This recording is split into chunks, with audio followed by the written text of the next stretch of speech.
You open this door, Kruger! What do you think I did? I didn't do anything!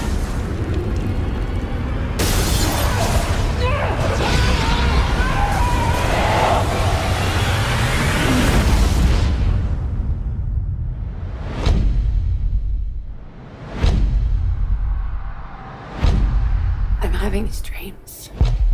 And there's this man. And he's burned.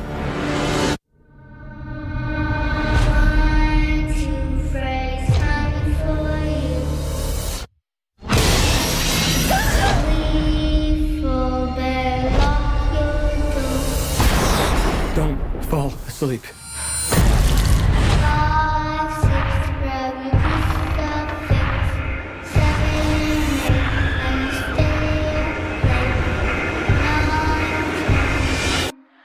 Never sleep again.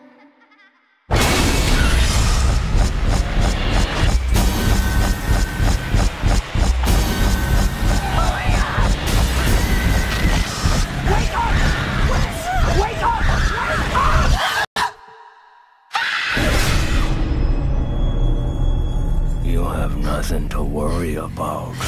This won't hurt one little bit.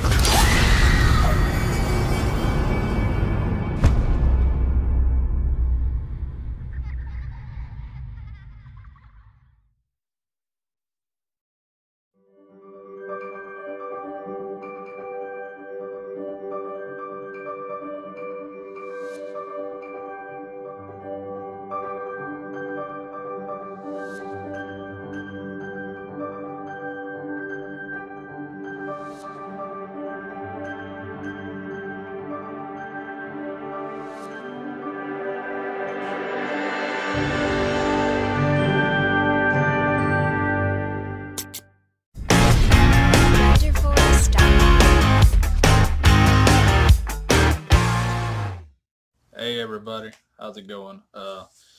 It's Weenie Jason here, and it's time to talk about the 2010 remake of A Nightmare on Elm Street, the reboot that everybody kind of feels, iffy on. There's some that perceived it very well and actually liked it and kind of enjoyed it, as myself, I did. I don't hate it, I don't really dislike it too much. I actually kind of enjoy it quite a bit. Just depends on my mood of the day, depending on when I'd like to watch it.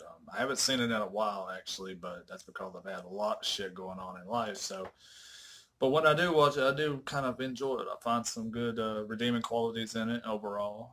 No doubt it does have its flaws. There is things about it that they kind of screwed up or goofed up on, and I'm going to get into that here in a second, but just want to say that this one right here, the reason that it fell flat for a lot of people, and there's been numerous other people that have said this, including Robert Englund himself in a few interviews I've seen him in, is that the reason the 2010 remake of A Nightmare on Elm Street kind of failed is because it failed by comparison to the original.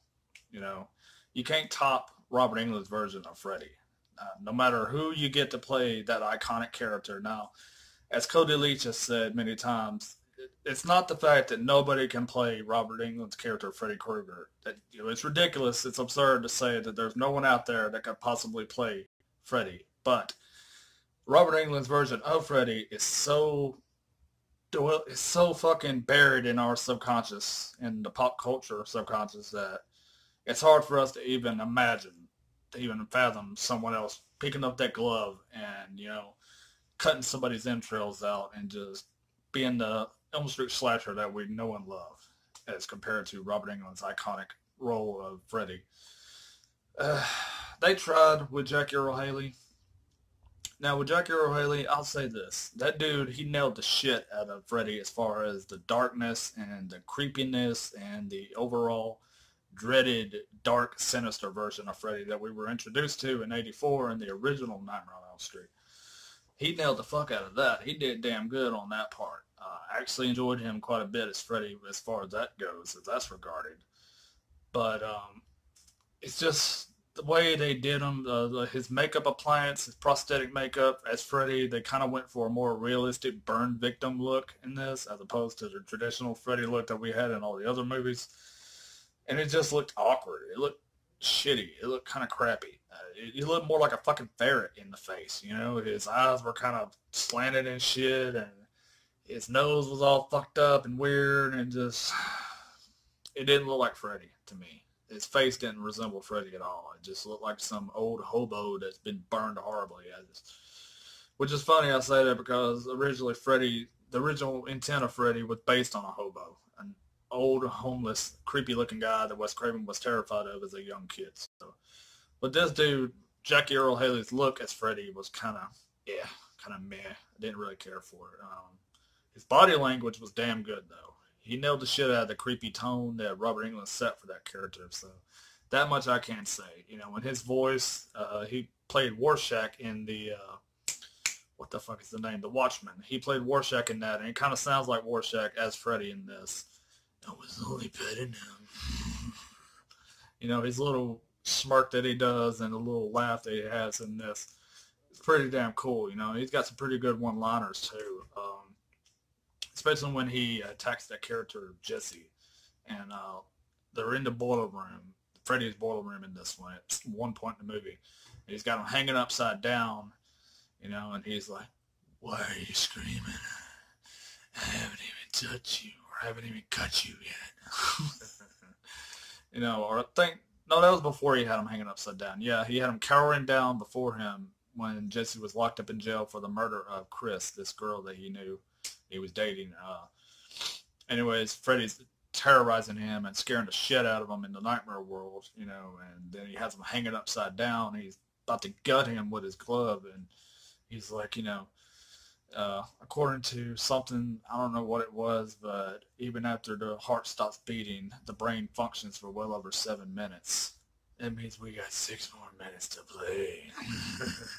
And that dude lets out this blood-curdling fucking scream. It was cool shit. I liked how he fucked with his victims in this. I love the creepy, dark, sinister version of Freddy we got in this. Now, as far as negatives go for this movie, it would be the fact that they kind of went overboard and force-feeding us the child molestation aspect of Freddy that was originally intended for that character in the original Elm Street.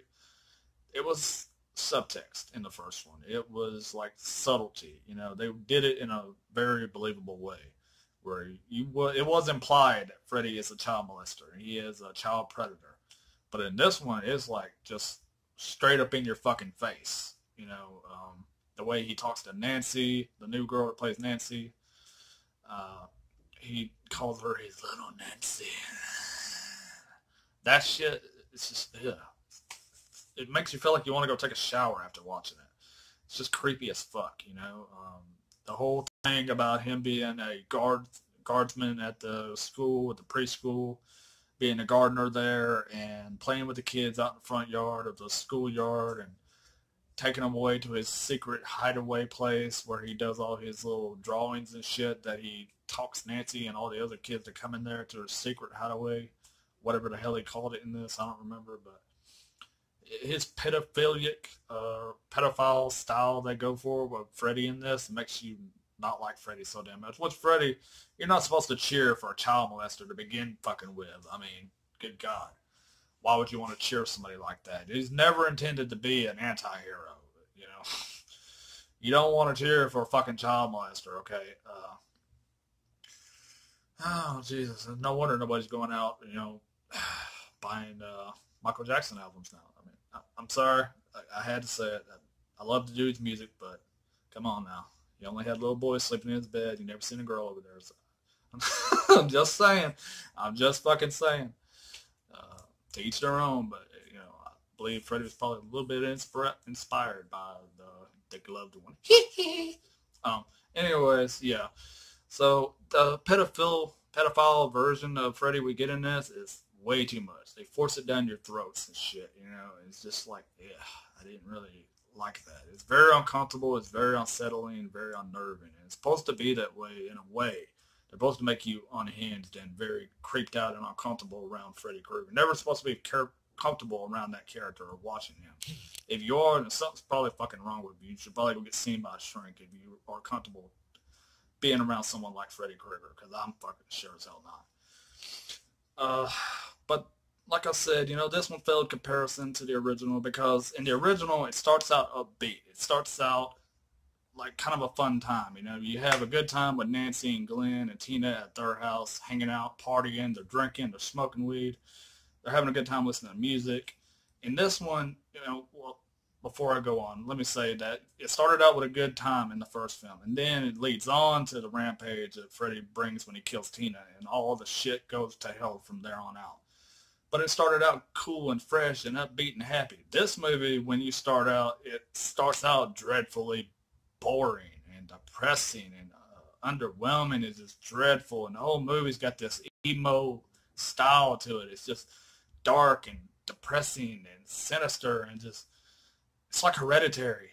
That's the reason I hate that fucking movie, because there's no life to it. It's just, I feel like I spent an hour of my fucking life, I can't even put the words together, depressed and underwhelmed and bored out of my fucking mind. So that's the one big negative I can bring up with this movie, is that it is kind of boring. It does kind of drag. But there are good kills in it. Freddy does deliver some great kills in it. It's not too bad. The ending when he kills Nancy's mom, which I'm not sure if he really killed her or not, because it could have been a fake out. Who knows? I don't believe we'll ever get a sequel to this. But overall, it's okay. It's just okay. I can say that. It's not bad. It's not good. It's just okay. It could have been better. It could have been a whole lot better if they'd have picked someone else to play Freddy. But like I said, maybe one day we'll get that one person that could pick up that glove and don that fedora and give us the Freddy Krueger we want and we need, other than Robert Englund, because he's so used to retirement now. I don't see Robert Englund coming back to play Freddy ever again, other than that one little thing he did, the little stint he did on the Goldbergs for that one episode, which was pretty funny. It's pretty hilarious. I need to review that one day. The Goldbergs episode of A Nightmare on Elm Street. That one,